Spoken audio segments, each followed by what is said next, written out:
Hi, this is Dr. Martina, your sexuality expert, and welcome to video 2 of 3 about the famous exercise, couples exercise of Masters and Johnson's Sensate Focus.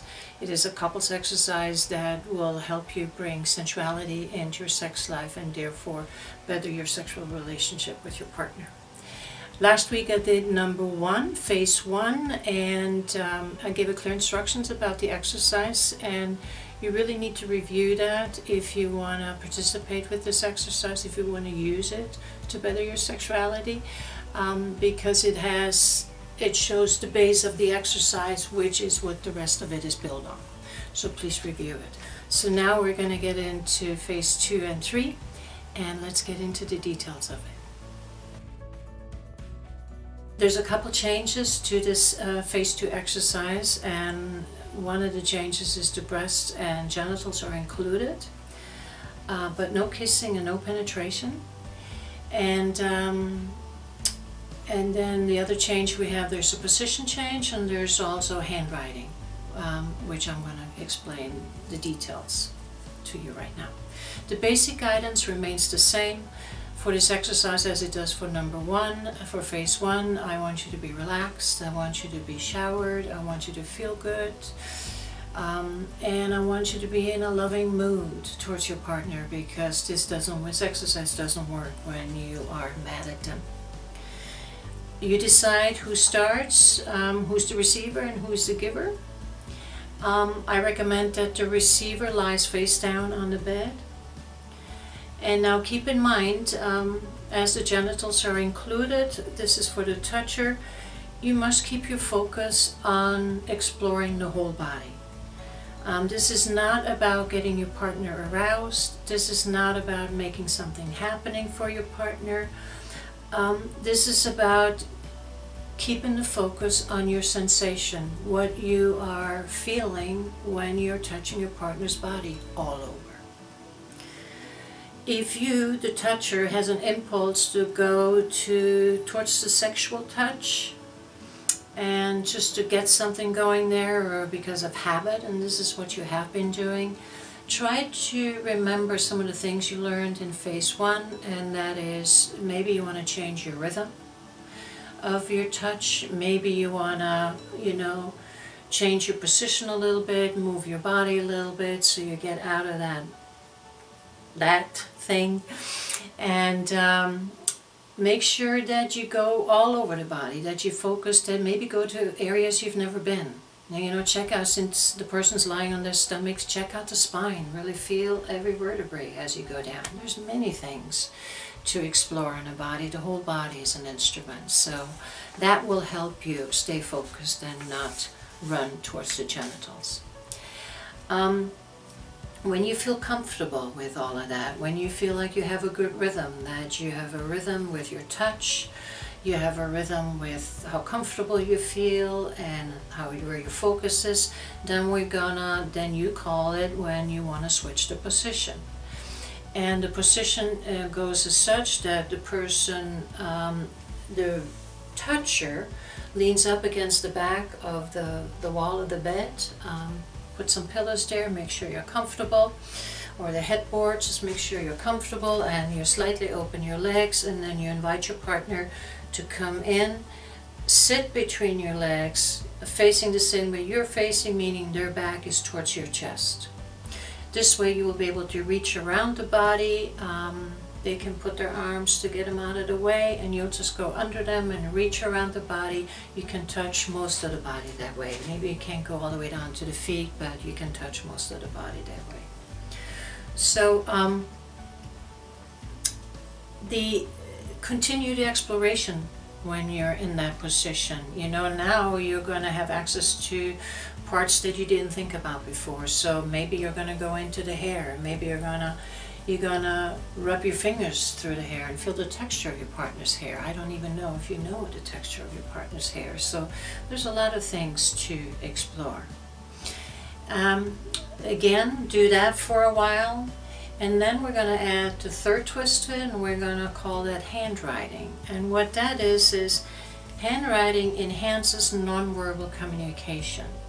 what happens is the receiver puts their hands on your hand, on the toucher's hands, and starts writing with it. This way the receiver, this doesn't mean the receiver is taking over the direction of the action or is in charge now of where the touch is happening and how it's happening. But it gives the receiver an opportunity to quickly and simply communicate nonverbal certain preferences. Maybe about they can be very subtle, you know, when the touch is, when the preference would be that the touch remains where it is, or that it goes to another part of the body, or that the touch slows down a little bit. Again, this is not to take over for the receiver. This is just to communicate subtle nonverbal preferences, suggestions. That's really all it is.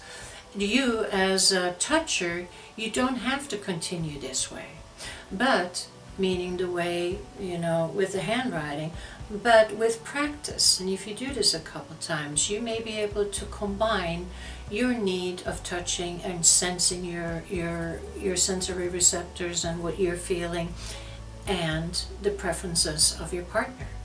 This is a way to do this communication, and it really enhances this nonverbal communication.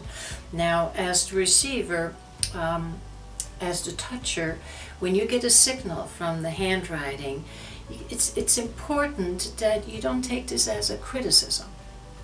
You got to keep your ego out of the way. Don't get into that. And it's just a suggestion. Well, how about this? It is not necessary for you to know in advance what your partner wants, but it is helpful for you to have an open mind and be open for suggestions. This is when it becomes more of a dance. As I mentioned earlier, the genitals are included in the touching, but as this is for the toucher, make sure that you don't just go directly to the genitals. What you may, just like you explore the rest of the body, maybe you want to just visit the genitals for a second. Just kind of say hello and do a drive-by. And then you go back up to the head or the neck, and then maybe you go over to say a little hello to the breasts, and then maybe you go back down to the genitals and stay a little longer but go away again. Make sure that you're not stopping the train there and going there and getting off the train there, and that's what you're staying. You know, the journey continues. And it's just a wonderful way to include the genitals, but not make them the focus of it. If all of this wonderful touching and all of that gets the receiver excited, that also doesn't mean that you then need to go to the genitals and kind of quote-unquote finish the job. There's no job to be finished. There is just if the person gets aroused and excited, you can stay where you are with your touch, or you can go down and take a little visit and then come back again. You know, if the receiver wants further genital touch, they can do it either themselves, or they can do the handwriting, or they can invite you to do it. You know, that is okay, as long as it is happening nonverbal, that you can communicate this nonverbally. And if the arousal is to the point where the person, the receiver, would like to have an orgasm, that can happen. That is perfectly okay, either by themselves or by your hands. But it doesn't, don't try to make it happen. This is not up to you. This is up to the receiver if that's what they want. This is not up to you. So that would be actually the instructions for phase 2. There's a couple pointers I want to mention. Keep in mind, if you want to change the position and you don't want to do the leaning back, you know, against the wall, then that's perfectly all right. Even so, I've heard from many clients that that's a very calming and relaxing position. No, the reason why no kissing is because it puts you in cruise control. And here we want to learn something different. So we actually want to, get rid of old patterns, and we don't want to solidify them. Like in phase 1, either partner can ask to switch the roles. There are no specific time limitation on this time on the exercise, but make sure that you avoid becoming bored, because then you're in some kind of a mental and emotional state that is hard to build a bridge over. And I think that's it.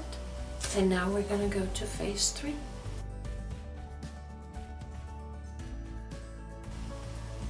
Phase 3 is a very slight addition to phase 2. You can combine them, you can slide right in from the 2 into the number 3 by adding lotion or oil. One way to enhance sensory awareness is to change the medium of the touch, and that's what lotion does. Lotion makes your touch smoother, silkier, it makes you feel everything smoother and silkier, and that's why we're doing it. Make sure that if you do this right while you're in the middle of phase 2, meaning you maybe you have no stop and then start again, make sure that you remember the difference between touching the body with lotion and touching the body without lotion.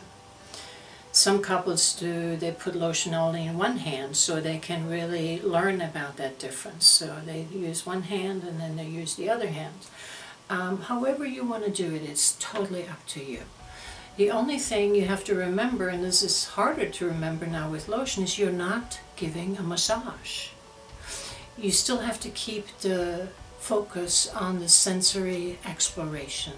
You have to keep it on the sensate focus. So that actually concludes phase 2 and phase 3. So what I would love for you to do is do this exercise, have fun with it. Maybe look at number 1 again, phase 1 again, to help you really, so the stuff really sinks in, because it's not easy to keep the focus, to start new things, and to keep the focus on the senses versus on trying to please, trying to do it right. We all have that in us. So the more you see and look at these videos and the more you practice, the better you will be. So have fun while you're doing that, and next week we're going to do the conclusion of phase 4 and 5. Have a great week, and be kind to each other.